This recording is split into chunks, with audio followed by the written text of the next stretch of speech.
Hey there, beasties. Today we're talking action economy. 3 actions, 1 reaction, and some missed opportunities. Let's get into it, shall we?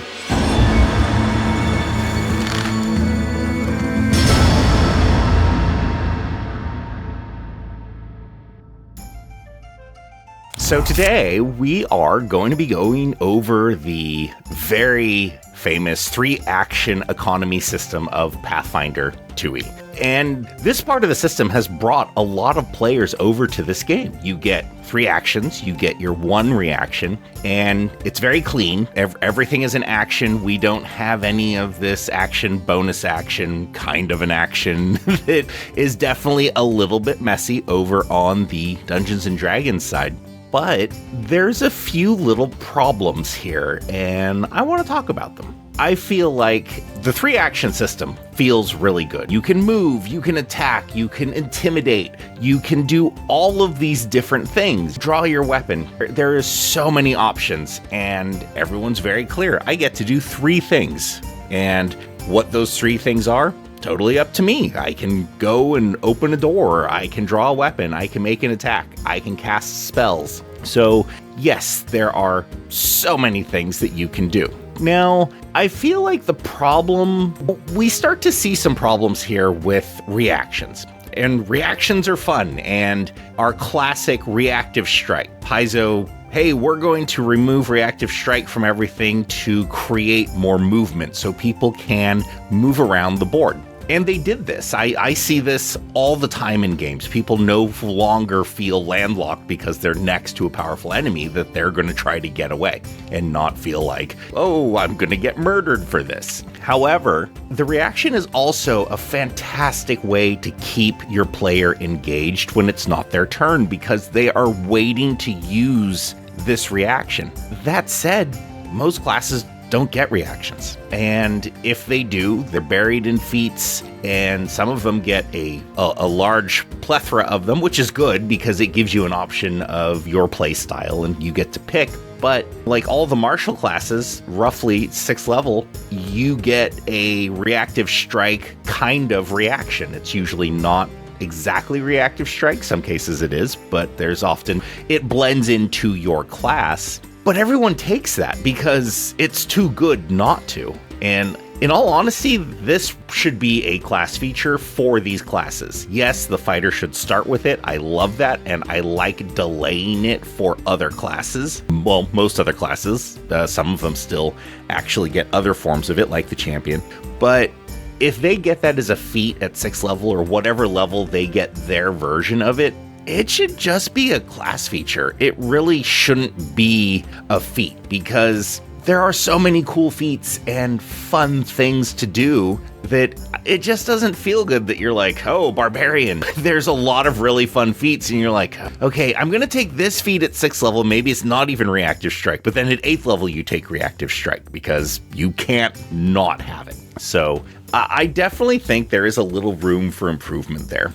Something else I think might have been a really good idea was the multiple attack penalty. This needs to be probably administered a little better in the sense of, yes, you have multiple attack penalty when you're performing attack actions, but I think that penalty should be less when it is not the same action that you were performing. And by that, I mean, if I'm going to go in and I'm going to strike, and then I'm going to strike again, I have my map. There's a -4, -5, depending if this is an agile weapon. However, if I hit and then I wanted to perform an athletics maneuver, I still have that -5 or -4 if you've been able to. I think there's a few feats now that different places that allow certain athletics things to be agile.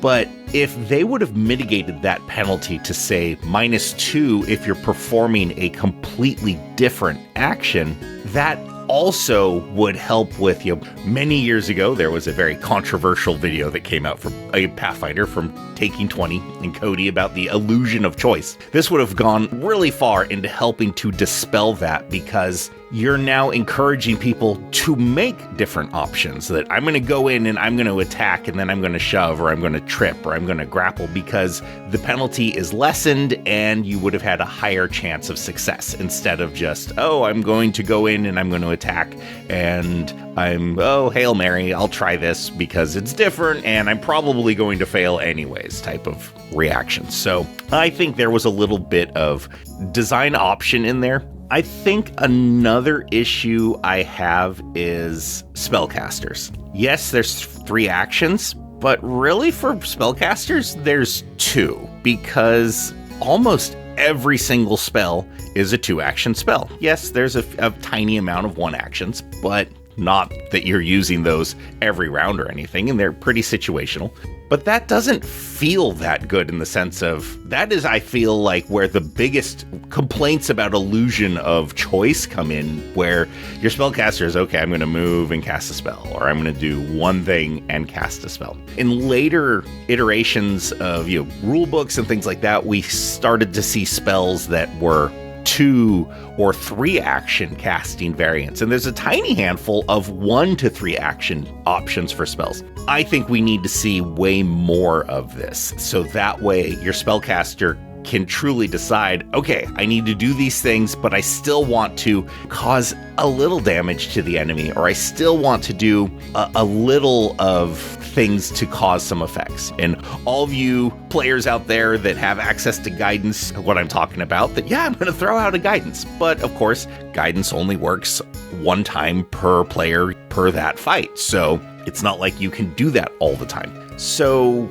to me, it's just a slight missed opportunity that you really could have helped some of this shine and really get out there, giving spellcasters more options. Of course, not every spell needs to be this way, but I think there still can be a large amount of spells that are geared towards this 1, 2, or 3 actions. So if you want to be all in and spend 3 actions and really blast someone, because it helps the argument too, I see that, spellcasters don't feel like I want this blaster caster and I can't have it. That's a really good way to accommodate that. Like, yeah, you can blast something, but it's going to burn all of your actions. So it's a high risk, high reward type of thing. So there's other things too, such as like readying an action. It takes 2 actions to ready 1 action, which I've seen plenty of people do. Great for marshals. I know a classic thing is, I'm going to ready an action to attack the enemy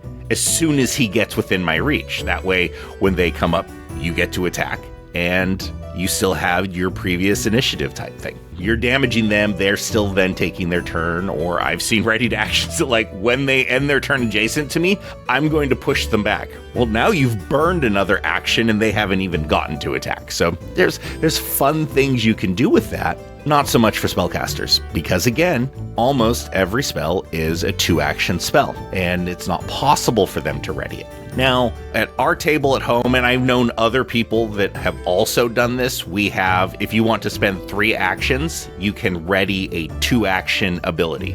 And this isn't just for spellcasters. This is like, if you want to use Sudden Charge, which is 2 actions, you could ready Sudden Charge. But it is designed for spellcasters in the sense of, you can see that your allies are in the way, and you're like, I'm going to ready an action to cast Fireball. Of course, you can delay, but sometimes readying action is a better for the situation than delaying, but you don't even have that option as a spellcaster. And this allows you to have that option. It's not like people are using it all the time, but I have seen it's never hurt our game doing that, and it's generally led to a lot more fun and a lot more entertainment. And sometimes you just have to break away from some of these things, because as all of us that have played this game for any great period of time, the biggest issue is combats, and that is them taking so long. And it's probably the biggest downside to Pathfinder, is there can be, for those of us that listen to actual plays, I'm a big Glass Cannon fan, where there's been plenty of fights that have literally gone on numerous episodes. And it's like, oh man. So more reactions, keeping your players engaged so they're following the fight, makes it move faster. And giving them them the different options and just keeping them engaged so that when it comes to their turn, they go, I do this, this, and this. People roll their dice, they're done.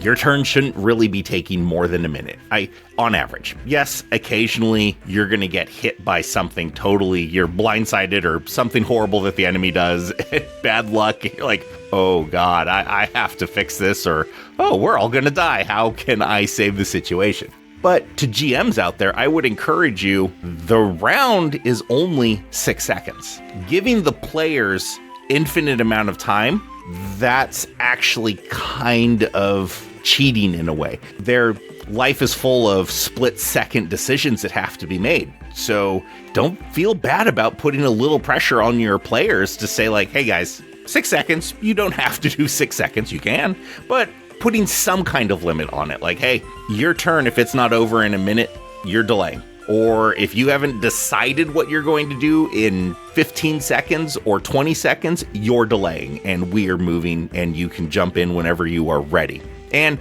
that's fair because that's what the character's doing. The character is actually delaying when you can't make up your mind. Your character's there like, and then something else happens and it snaps you into action because then you're like, oh, I can take care of this, or, oh, I can do this. So don't be afraid to do these things. Of course, talk to everyone at the table and make it clear that's what's going to happen. No one's going to be happy if you just implement this out of the blue. But yes, I have seen this used to effect, and it really does help out. So as we started this, talking about the 3 actions and Pathfinder, it has pros and cons. I like it better than any other system that I've played. So please don't take this in a way that is like, oh, Pathfinder bad. No, I like it. And like all things that we love, you want to provide feedback to try to make it as good as possible.